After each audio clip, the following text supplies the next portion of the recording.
Assalamualaikum warahmatullahi wabarakatuh. Salam jumpa kembali teman-teman mahasiswa di mata kuliah Metode Penelitian dan Penulisan Hukum. Pada pertemuan kali ini kita akan membahas tentang tipe penelitian hukum normatif. Yang pertama, kita akan membahas tentang pengertian. Apa sih sebenarnya penelitian hukum normatif itu? Dari segi peristilahan, penelitian hukum normatif juga biasa disebut dengan istilah penelitian hukum doktrinal atau penelitian hukum dogmatik. Pada dasarnya, kedua hal tersebut sama dan memiliki pemaknaan yang sama tentang penelitian hukum normatif. Yang kedua, penelitian hukum normatif dalam segi istilah atau dalam pengertian secara umum itu merupakan proses penelitian untuk meneliti dan mengkaji tentang norma, aturan, asas hukum, prinsip hukum, doktrin hukum, teori hukum, dan kepustakaan lainnya, dan untuk menjawab permasalahan hukum yang diteliti. Ini adalah konsep penelitian atau pengertian penelitian hukum secara umum. Nah, penelitian hukum normatif juga disebut sebagai penelitian hukum yang menggunakan data sekunder.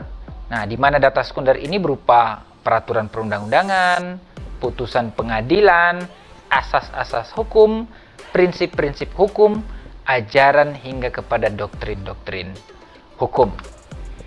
Nah, selain dari pengertian, kita juga bisa melihat bagaimana sebenarnya karakteristik penelitian hukum normatif itu. Nah, yang pertama, penelitian hukum normatif itu menggunakan sumber-sumber penelitian berupa bahan-bahan hukum. Nah, bahan-bahan hukum ini itu disebut sebagai bahan yang dipakai untuk menganalisis hukum yang berlaku. Nah, bahan-bahan hukum seperti bahan hukum primer, bahan hukum sekunder, dan bahan hukum tersier di dalam konteks data sekunder. Kemudian yang kedua, karakteristik penelitian hukum itu penerikan isu hukumnya berdasarkan kepada fakta hukum pada lapisan ilmu hukum. Nah, yang pertama ada lapisan pada tataran dogmatik, pada tataran teori, hingga kepada tataran filsafat yang biasa banyak digunakan pada jenjang doktoral atau S3. Yang ketiga, karakteristik penelitian hukum normatif adalah rumusan masalah atau pertanyaan penelitian itu dibuat berdasarkan isu hukum sehingga tidak diperlukan hipotesis seperti penelitian hukum empiris. Jadi cukup dengan isu hukum sehingga tidak perlu menghantar atau membuat hipotesis sebelumnya. Karakteristik selanjutnya, penelitian hukum normatif itu bahan kepustakaan merupakan hal yang mendasar dari penelitian hukum normatif. Apa maknanya bahwa penelitian hukum normatif ini menggunakan data atau bahan kepustakaan yang paling utama? Seperti tadi, peraturan perundang-undangan, putusan-putusan pengadilan, asas-asas hukum, dan seterusnya. Selanjutnya, sebagai konsekuensi dari penggunaan bahan kepustakaan yang biasa kita sebut sebagai bahan hukum primer, sekunder, dan seterusnya, maka tidak diperlukan populasi dan sampel. Seperti dengan penelitian empiris, dia kebanyakan menggunakan populasi dan sampel. Karakteristik selanjutnya merujuk kepada penalaran yang bersifat deduktif dari hal-hal yang bersifat umum ke hal-hal yang bersifat khusus. Jadi sistem analisisnya adalah penalaran yang bersifat deduktif. Dan yang terakhir, kesimpulannya berupa jawaban dari pertanyaan penelitian dan merupakan ringkasan dari pembahasan dalam penelitian dan bukan menjawab hipotesis penelitian. Jadi kesimpulannya berupa jawaban dari pertanyaan-pertanyaan yang sudah kita tuangkan di dalam pertanyaan penelitian. Nah, selanjutnya di dalam konteks penelitian hukum normatif itu ada beberapa jenis penelitian hukum. Yang pertama ada jenis penelitian inventarisasi hukum positif, Yang kedua ada jenis penelitian untuk menemukan asas dan doktrin hukum. Yang ketiga penelitian hukum untuk perkara in concreto. Yang keempat penelitian hukum sistematika perundang-undangan. Yang kelima penelitian hukum untuk sinkronisasi peraturan perundang-undangan.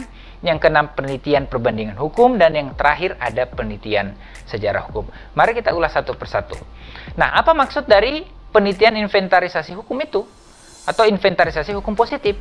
Nah, penelitian ini merupakan penelitian pendahuluan sebelum penelitian in concreto dalam konteks penelitian hukum normatif.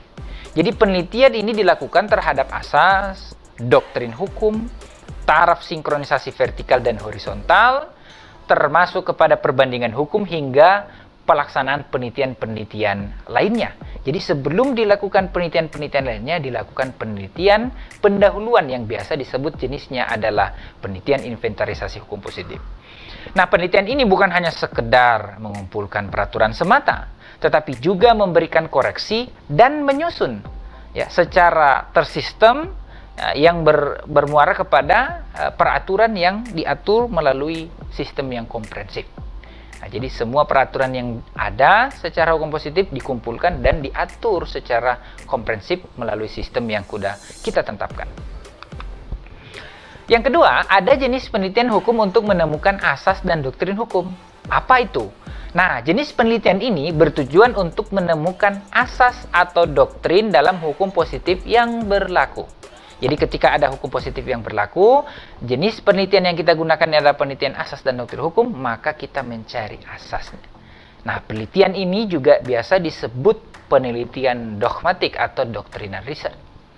Nah, penelitian ini sangat bergantung kepada konsepsi yang digunakan dalam memandang hukum positif. Nah, dan pada hukum positif tersebut dilakukan pencarian asas.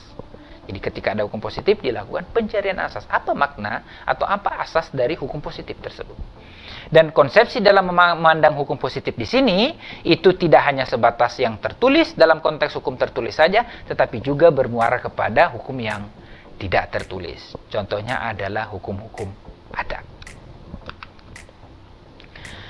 Yang ketiga, ada jenis penelitian hukum untuk perkara in concreto. Nah, apa maksudnya jenis penelitian yang ketiga ini? Penelitian ini bertujuan untuk menguji sebuah postulat normatif. Dapat atau tidak dapat digunakan dalam perkara konkret. Jadi ketika ada suatu perkara, ada suatu kasus, betulkah perkara ini cocok digunakan dengan norma yang sudah tertulis atau sudah ada? Apakah cocok? Sehingga di dalam konsep penegakan hukum atau pengimplementasian norma, cocok dengan norma atau dalam konteks case yang terjadi. Penelitian ini sangat bergantung kepada kemampuan peneliti di dalam mengumpulkan fakta yang akurat dan valid dari peristiwa konkret. Penelitian ini juga banyak digunakan oleh aparat penegak hukum seperti polisi, jaksa, hakim, dan pengacara karena terkait langsung dengan penegakan norma. Ini yang saya bilang tadi, ketika ada norma, kemudian ada case, kemudian untuk di dalam implementasi norma apakah cocok dengan case atau peristiwa konkret yang terjadi di tengah masyarakat. Penelitian ini juga biasa dilakukan oleh mahasiswa, dosen, sebagai wujudnya adalah penelitian studi kasus. Selanjutnya, jenis penelitian hukum normatif ada penelitian hukum sistematika perundang-undangan. Apa makna dari penelitian hukum ini? Penelitian ini bertujuan untuk melihat apakah suatu peraturan perundang-undangan ini tidak saling bertentangan antara satu dengan yang lain. Jadi ketika ada satu norma atau ada satu peraturan tidak bertentangan dengan peraturan yang lain. Nah, baik itu dilihat dari sudut vertikal atau hierarkinya, atau dari sudut horizontal peraturan perundang-undangan itu. Nah, kalau kita lihat secara vertikal, itu kita bisa melihat atau menilai sistematika peraturan perundang-undangan itu secara keserasian. Apakah serasi dari atas hingga ke bawah? Tataran undang-undang, dari undang-undang dasar, undang-undang, dan seterusnya, semua peraturan perundang-undangan di bawahnya. Kita lihat sistem keserasiannya. Kalau dia secara horizontal, maka kita akan memandang dengan melihat taraf sinkronisasi antara satu peraturan yang sama, contohnya undang-undang dengan undang-undang, atau peraturan menteri dengan peraturan menteri, peraturan pemerintah dengan satu peraturan pemerintah. Nah, kita melihat sistematikanya, apakah sama atau selevel dan seterusnya. Nah, penelitian ini selain menemukan data terkait peraturan perundang-undangan, juga menemukan kelemahan-kelemahan dalam peraturan perundang-undangan tersebut. Misalnya apa? Saling tumpang tindih antara satu peraturan dengan peraturan yang lainnya. Nah, selanjutnya ada jenis penelitian hukum sinkronisasi perundang-undangan. Apa maksudnya sinkronisasi perundang-undangan ini? Nah, penelitian ini bertujuan untuk mengetahui kesesuaian atau sinkronisasi secara substansial yang terkandung dalam satu peraturan perundang-undangan yang terkait dengan yang lainnya. Jadi ada substansi, ada suatu peraturan perundang-undangan atau satu peraturan yang dilihat secara substansi dengan peraturan lain, apakah dia saling sinkron.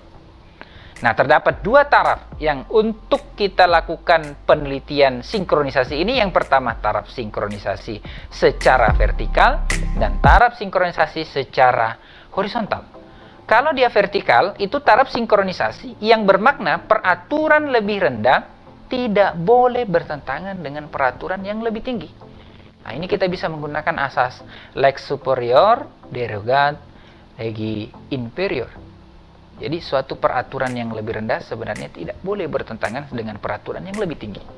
Nah, yang kedua ada taraf sinkronisasi horizontal. Apa maknanya? Taraf sinkronisasi ini bermakna peraturan yang berada pada posisi yang sama, yang selevel dengan pengaturan substansial yang sama. Misalnya dalam suatu undang-undang dengan undang-undang, dengan pengaturan yang substansinya sama.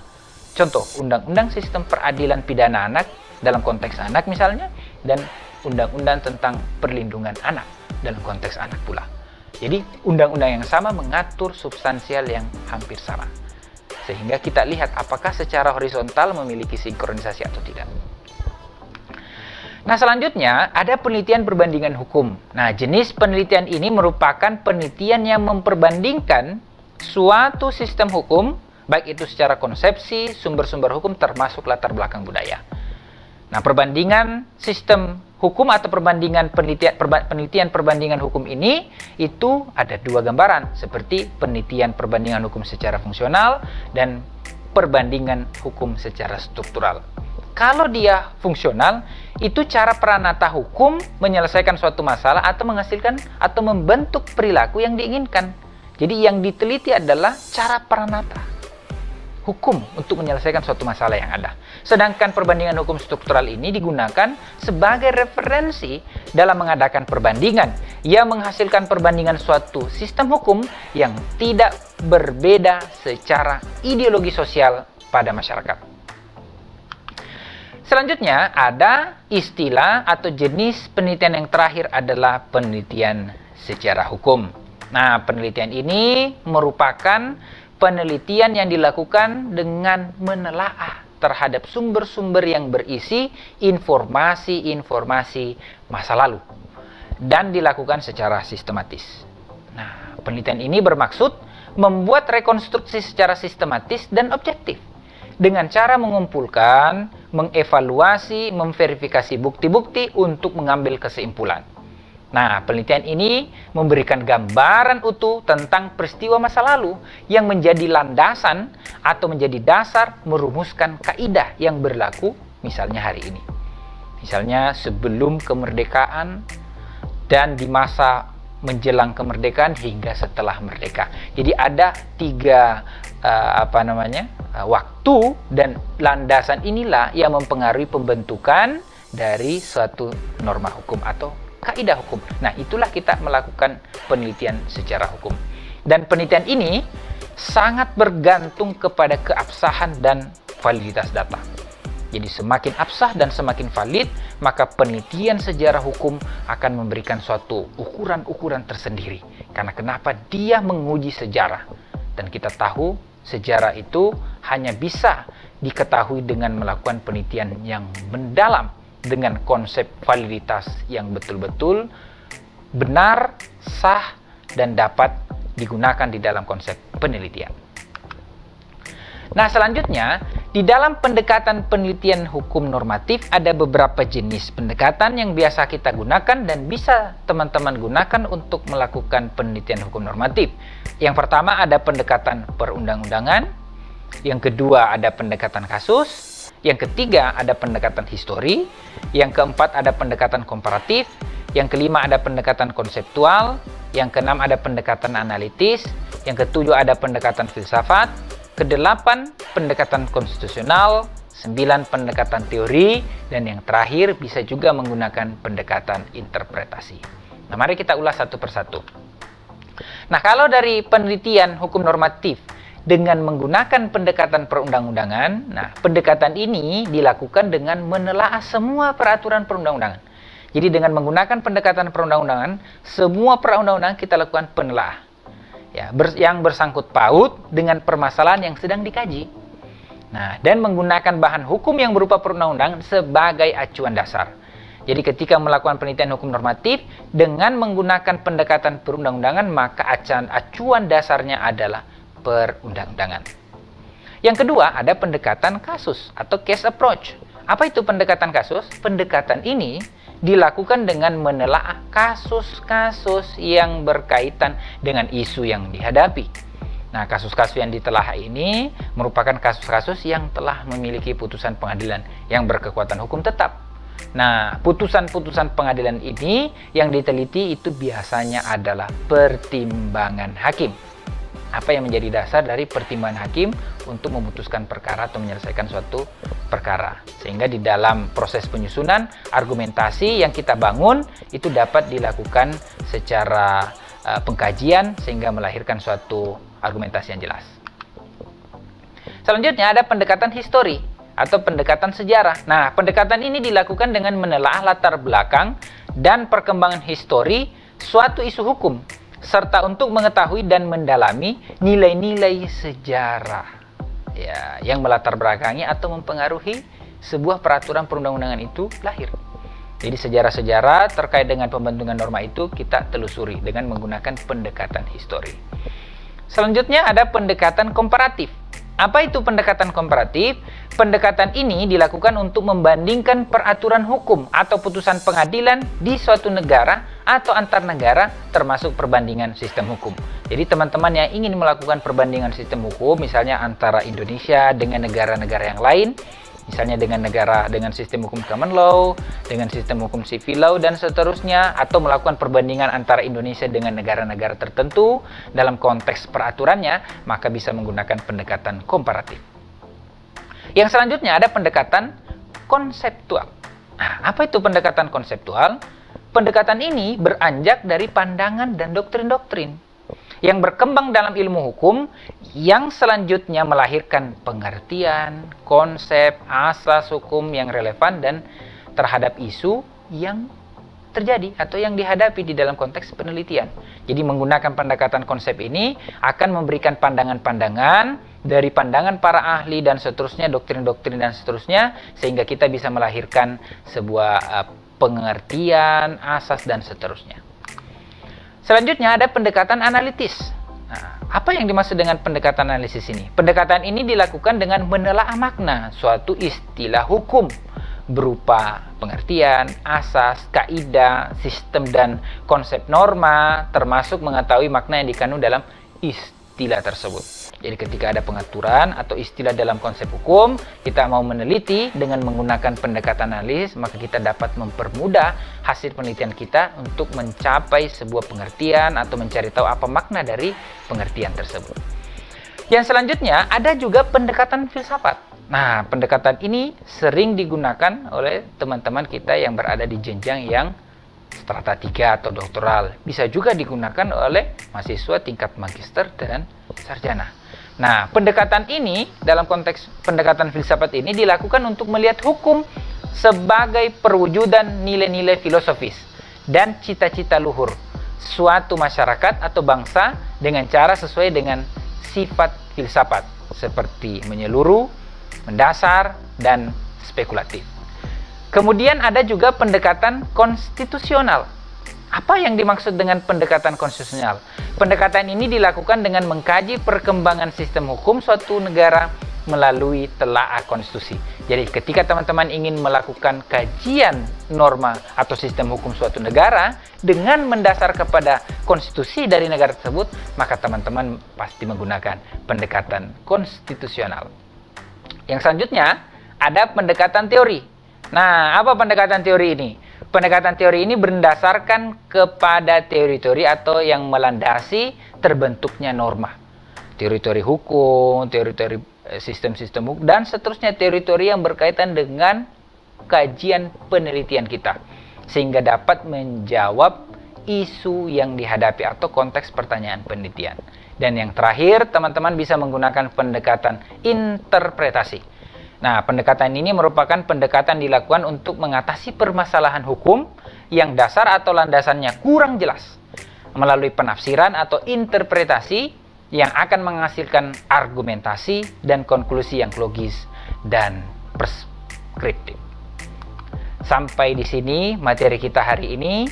Jangan lupa yang teman-teman ingin bertanya, silahkan bertanya di kolom komentar. Dan jangan lupa untuk memfollow Instagram, YouTube dari Fakultas Hukum Universitas Pembangunan Nasional Veteran Jakarta. Sampai di sini, sekian. Wassalamualaikum warahmatullahi wabarakatuh.